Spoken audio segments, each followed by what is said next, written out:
Lectura del Santo Evangelio según San Lucas. En aquel tiempo, cuando Jesús iba de camino a Jerusalén, pasó entre Samaria y Galilea.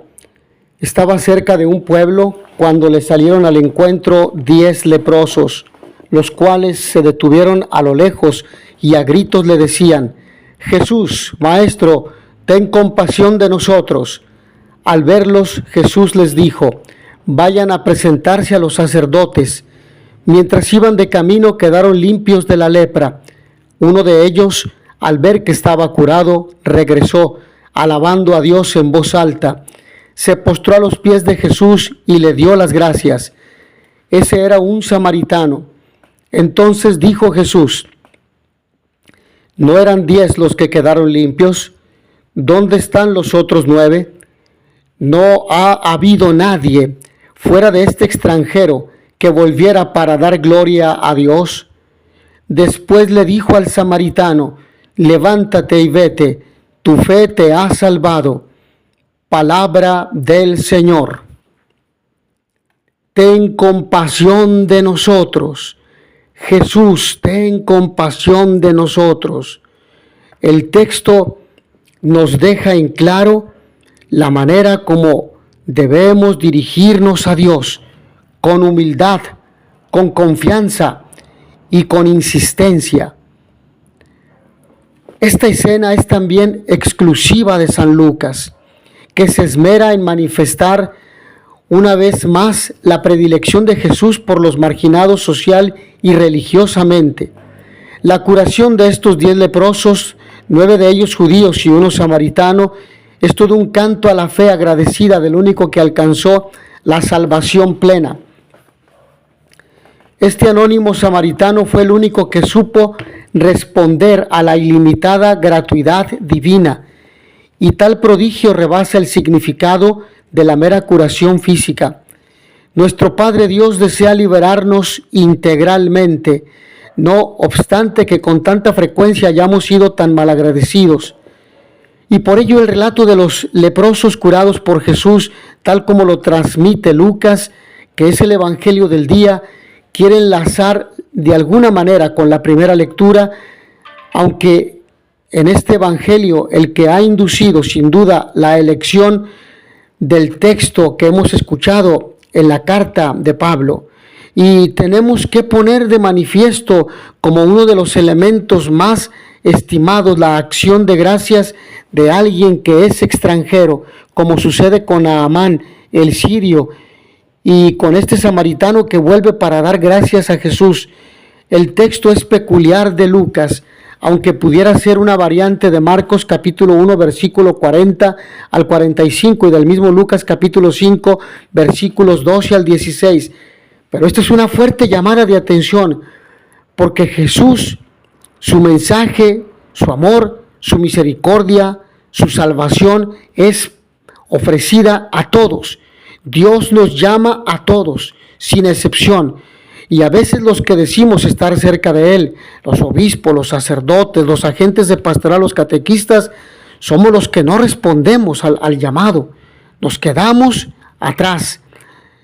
Tenemos tantas cosas que hacer que andamos más en las cosas del Señor que con el Señor de las cosas. No encontramos en el territorio entre Galilea y Samaria o Samaria, cuando ya Jesús está camino de Jerusalén desde hace tiempo. Lo de menos es la geografía y lo decisivo, la acción de gracias del extranjero samaritano. Lo de menos, pues, entonces, es el lugar donde estamos, sino la actitud del corazón para estar atentos al llamado de Dios y responderlo con confianza y con fe. Pero hemos de añadir que mientras que los otros, muy probablemente judíos, eso es lo que se quiere insinuar, al ser curados se olvidan que han compartido con el extranjero la misma ignominia del mal de la lepra. Ahora liberados, se preocupan más de cumplir lo que estaba mandado por la ley, presentarse al sacerdote para reintegrarse a la comunidad religiosa de Israel, aunque Jesús se lo pidiera. ¿Es esto perverso acaso? De ninguna manera. En aquella mentalidad no solamente era una obligación religiosa, sino casi mítica. Y es algo propio de todas las culturas hasta el día de hoy. No son unos indeseables lo que esto hacen, pero se muestra justamente las carencias de esa religiosidad mítica y a veces fanática que tan hondo cala en el sentimiento de la gente y especialmente de la sencilla. No obstante, la crítica evangélica a esta reacción religiosa tan legalista o costumbrista es manifiesta. Antes de nada quieren integrarse de nuevo en su religión nacionalista y se olvidan de algo más decisivo. El samaritano extranjero, casi considerado hereje, sabe que si ha sido curado ha sido por la acción de Dios, pero además el texto pone de manifiesto que no es la curación física lo importante, sino que profundizando en ella se habla de salvación. Y es este samaritano quien la ha encontrado de verdad viniendo a Jesús antes de ir a cumplir preceptos. Lo otro es importante, porque había que cumplir con las leyes de su tiempo, pero fundamental es reconocer en Jesús y a Jesús como el enviado del Padre. En Jesús reconocer la buena noticia que había sido anunciada por los profetas. Quien sabe dar gracias a Dios, pues, sabe encontrar la verdadera razón de su felicidad. Es verdad que los judíos leprosos también darían gracias a Dios en su afán de cumplir con lo que estaba mandado. No debe caber la menor duda. Lo extraño del relato, como alguien ha hecho notar, es que mientras estaban enfermos de muerte, estaban juntos, pero ahora curados cada uno va por su camino. Casi son intereses opuestos. La intencionalidad del relato es mostrar que la verdadera acción de gracias es acudir a quien nos ha hecho el bien. Lo hace un hereje samaritano que para los judíos era tan maldito como el tener todavía la lepra. Es pues ese hombre considerado maldito, el samaritano, quien muestra un acto religioso por excelencia, la acción de gracias a quien le ha dado vida verdadera, a Jesús, al enviado del Padre, a Dios. El Dios de Jesús, desde luego, no siempre coincide con el Dios de la ley, de los ritos y de los mitos. Es el Dios personal que con entrañas de misericordia acoge a todos los desvalidos y a todos los que la sociedad margina en nombre incluso de lo más sagrado. La lepra en aquella época, por impura, alejaba de la comunidad santa de Israel. Pero en el Evangelio se nos quiere decir que no alejaba del Dios vivo y verdadero. Por eso el samaritano, hereje, sin religión verdadera para la teología oficial del judaísmo, expresa su religión de corazón, agradecido y humano. Porque una religión sin corazón, sin humanidad, sin entrañas, no es una verdadera religión. Es decir, una religión que no nos una a Dios, integrando al hermano, no es una auténtica religión. De hecho, la religión nos une a Dios, pero esa misma religión tiene ese sentido horizontal, no solo vertical. Esto quiere decir que nos lleva a los hermanos, al amor fraterno. Por ello el evangelista Lucas nos recuerda la curación de 10 leprosos por Jesús.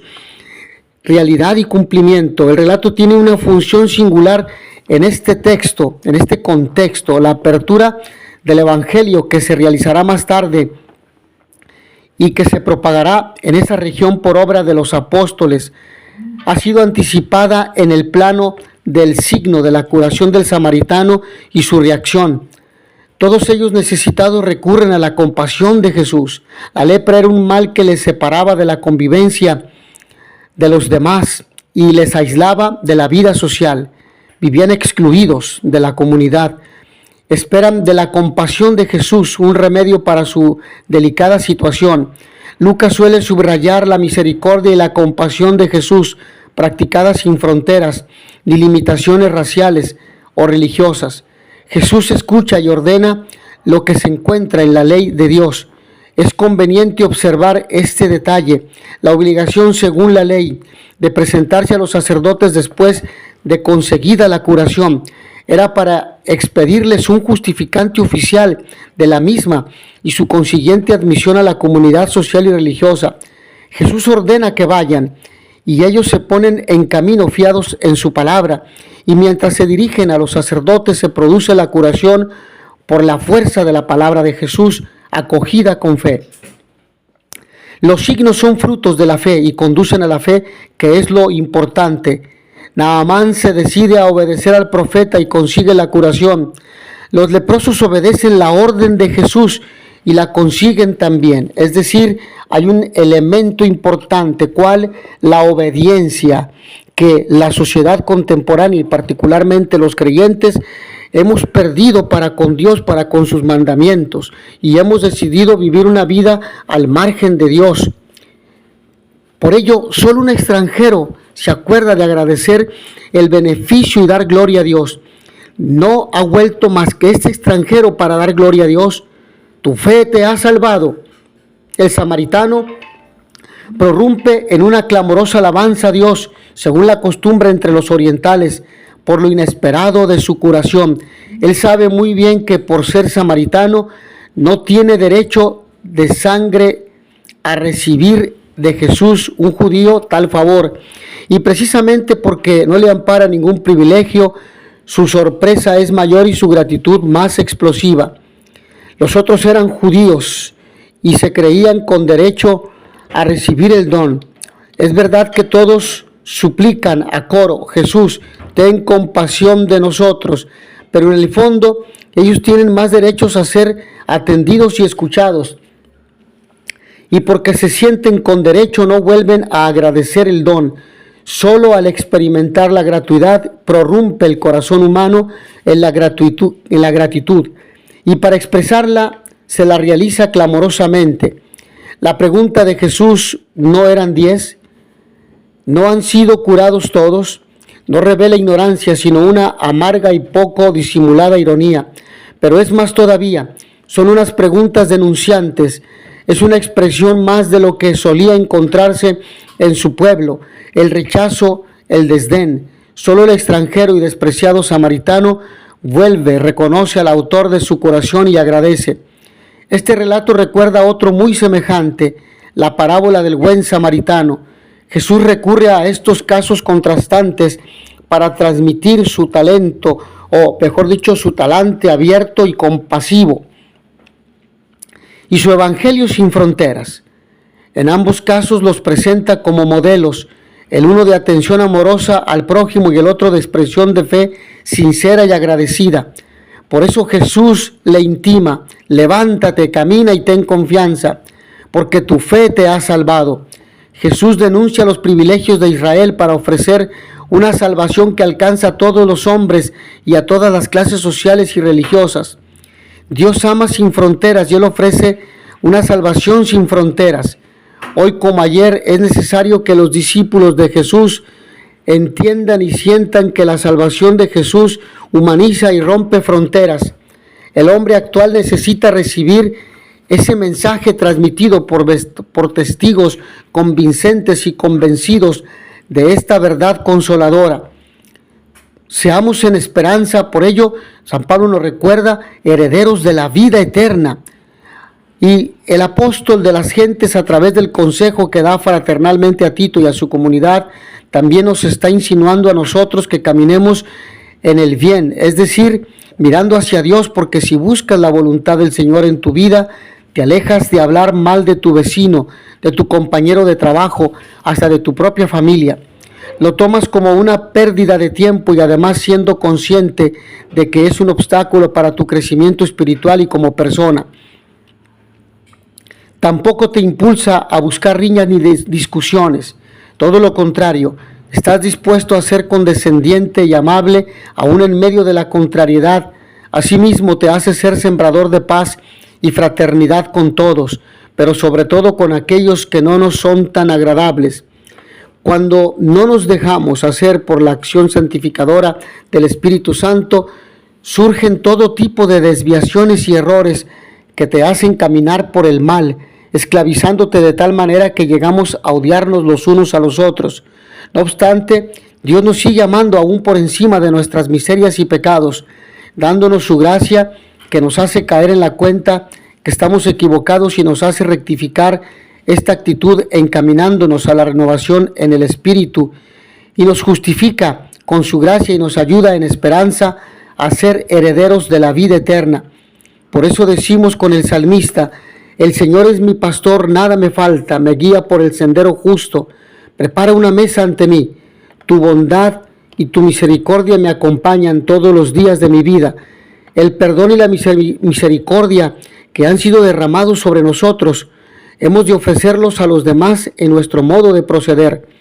Finalmente, Jesús, hemos de pedirle a Él, al Maestro: ten compasión de nosotros. ¿De qué tienes que pedirle a Dios que tenga compasión? Por ello, todo el camino de Jesús por la vida es un encuentro con la miseria humana, tu miseria, la mía, y un triunfo de su misericordia. En este Evangelio tenemos un ejemplo muy claro de ello. Cualquiera de nosotros nos podemos identificar con uno de esos leprosos que acuden a Jesús. ¿Cuál es tu lepra? Y el primer paso siempre será reconocer nuestra miseria, debilidad, pecado. Después tenemos que decidir a quién acudir. En nuestro caso de cristianos tiene que ser a Jesús. Cuando nos sentimos enfermos, necesitados de alguna gracia o don especial que realmente nos interesa, nos acordamos del Señor inmediatamente, pidiéndoselo con insistencia y perseverancia. La fe es la que salva. La fe llena de gozo y de gozosa alegría a quien es consciente del regalo que Dios le ha hecho.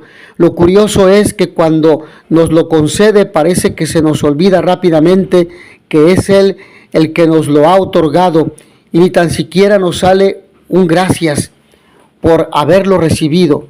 Qué pena que en muchas ocasiones estemos despistados y no sepamos agradecerle al Señor sus beneficios, porque todo lo que Él nos da o permite es bueno, ya que procede de Él, que es la eterna bondad y misericordia. Cuando las circunstancias y las cosas no salen como las hemos planeado, pensado o pedido, enseguida decimos: Dios no me escucha. Él es el que ve más allá. Tenemos que agradecerle siempre porque Él lo conoce todos. Señor, ayúdanos a ser sinceros, a ser honestos, a tener un corazón limpio conforme tu voluntad, un corazón semejante al tuyo. Ayúdanos a responder al llamado que nos haces a vivir en la gracia y a ser tus servidores en esta sociedad que se aparta de ti. No permita, Señor, que jamás nos apartemos de ti. Cúranos nuestra lepra. Amén. Mis hermanos, que a todos ustedes el Señor los bendiga y les dé la paz.